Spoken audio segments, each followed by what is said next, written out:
bitch. She say I talk in my sleep. I keep talking about 72 out of 36. Lord knows I'm trying to change it, but I keep on dreaming about these bricks. I'm in the mosque making salat, but Allah know I'm really praying for a lift. Yeah, these new niggas are cool, but they be on some new shit. They trying to make it rain, but I'm out here trying to break a bitch. Every step I take is just another step to get me closer to getting rich. I said I'm a product of my environment. I gave my life to this game, but elevation is a motivation. So nigga, I refuse to move the same. But when I was in the game, I ain't gonna lie, I was a fool with that cocaine. That's some cornball ass niggas. Man, these niggas corny as a state fair corner dog, man. Guess who came outside to play, man? Yes, you got Kimbo Greedy. Always got something never ever needed, man. Y'all know the slogan. Y'all know what I'm holding. Yeah, man, I decided to react to a professor basically breaking down the state of things with Trump and people who are considered Caucasian, even though they don't look like the people from the Caucasus Mountains. We'll talk about that another day. But it's like this replacement theory they be trying to say. All of a sudden being woke is bad. You should be asleep instead of being woke. You shouldn't have no ideas. You should just let people run over you. Trump is being a bed maiden to Putin right now, and it's not looking good. I know a lot of people don't like politics. They just want to focus on what's going on around them, but these politics is going to affect you. But I decided that maybe I be using the wrong language when I be talking. Maybe I don't explain shit good enough. Or maybe it's just I'm not white. I know a lot of y'all, if you don't come from a white man, y'all ain't even trying to hear it. So let me give you a very distinguished professor and let you get his take on this and tell me what you think. King from Kenya. He be finding some of the best videos, and he way in Kenya. It's just how you work you. They are an updated version of the Chinese Exclusion Act and the Naturalization Act of 1870. They are intended to institutionalize an overt racial hierarchy in the United States, one already far advanced. In the miniature police states where people of color live in marginal communities. In these impoverished enclaves, there is no right to trial or due process. Militarized police kill with impunity, and the courts lock people away, often for life. Rights are treated as privileges that can instantly be revoked. The poor, especially from moral consideration. Facts. They are attacked as impediments to social cohesion. And these impediments must be eliminated.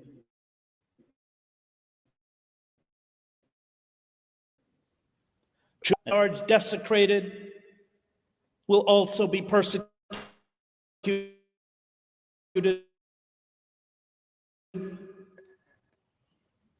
Being cemented into place by uniformed and heavily armed paramilitary goons, clutching the flag and the cross and reciting the Pledge of Allegiance and the Lord's Prayer.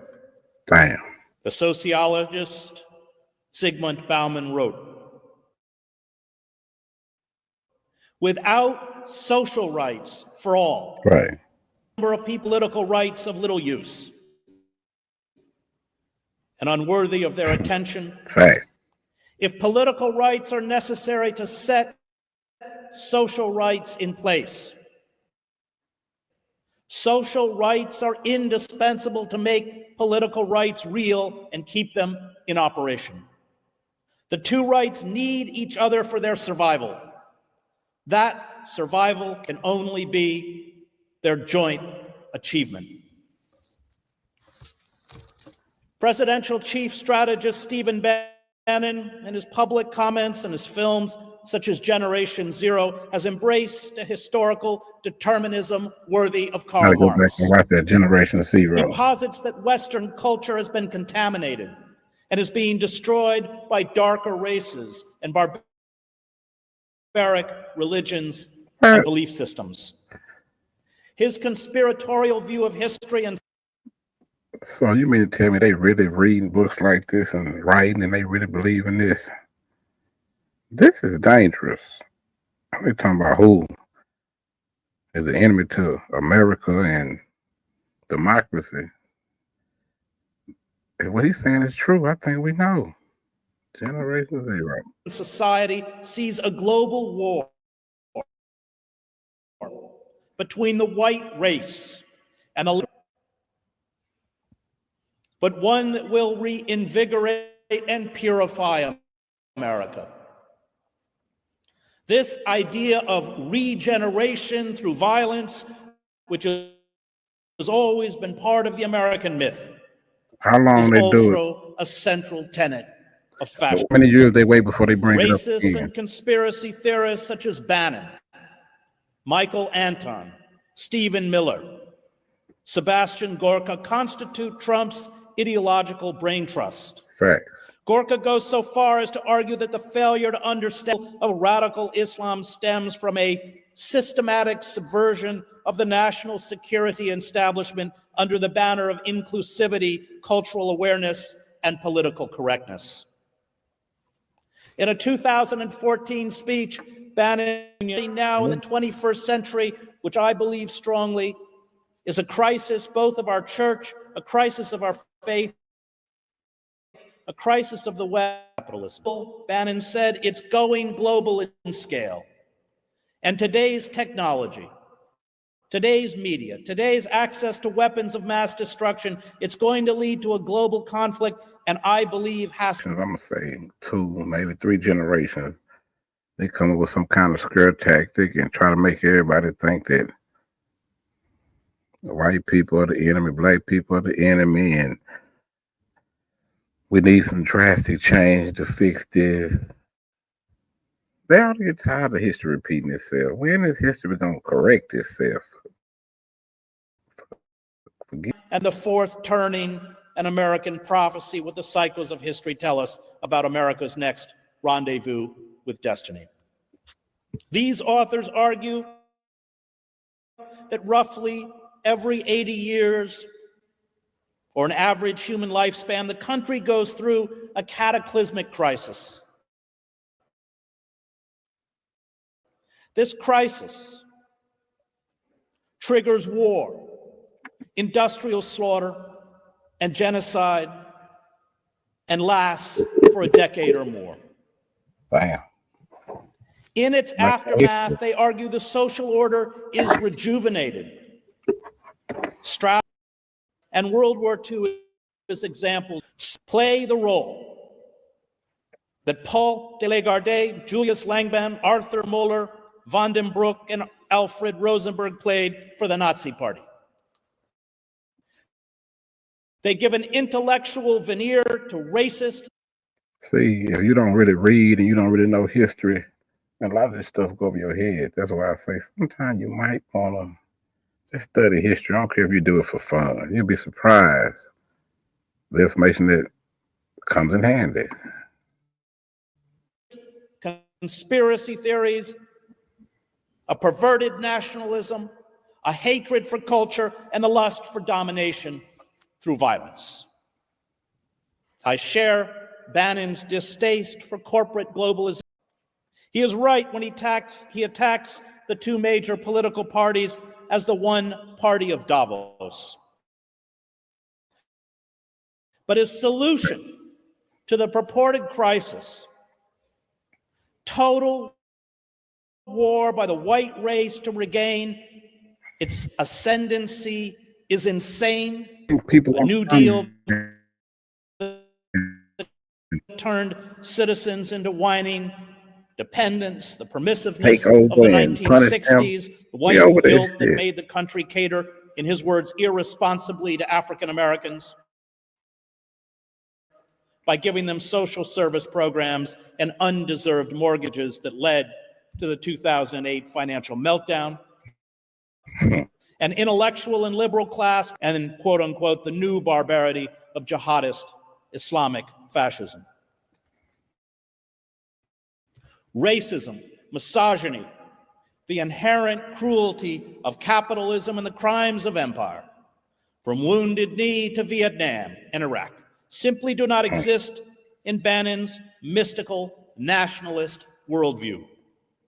He insists that the white, male, aristocratic elites who formed a republic that enslaved African Americans, exterminated Native Americans, denied the vote to women and white men without property, created, quote, a church and a civilization that really is the flower of mankind.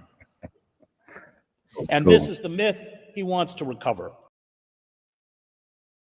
The radical right to cement into place in America and much of Europe and other parts of the globe a form of fascism.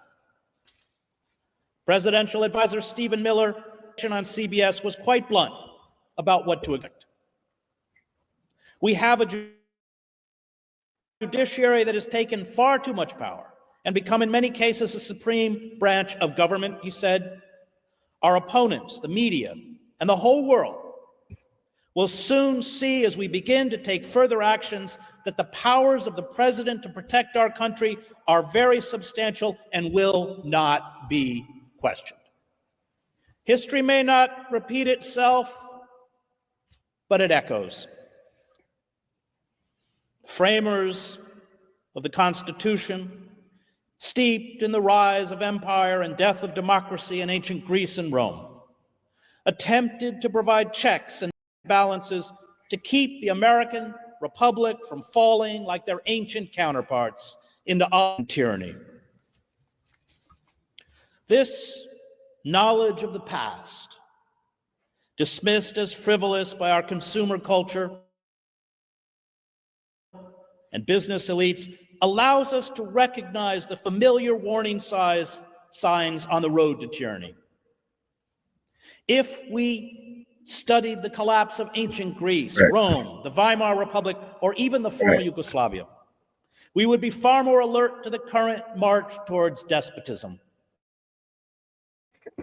Thucydides, who wrote that the tyranny Athens imposed on others, it finally imposed on itself, is a far better guide to our future than Milton Friedman. The historian Fritz Stern, in the Politics of Cultural Despair, his book on the rise of fascism in Germany, warned repeatedly of the danger of a bankrupt liberalism. Forces at work today that he watched as a boy in Nazi Germany argued that the spiritually and politically alienated are the prime recruits for a politics centered around cultural hatreds and personal resentments. Deep. And Stern told me that in Germany, there was a yearning for fascism, but the word fascism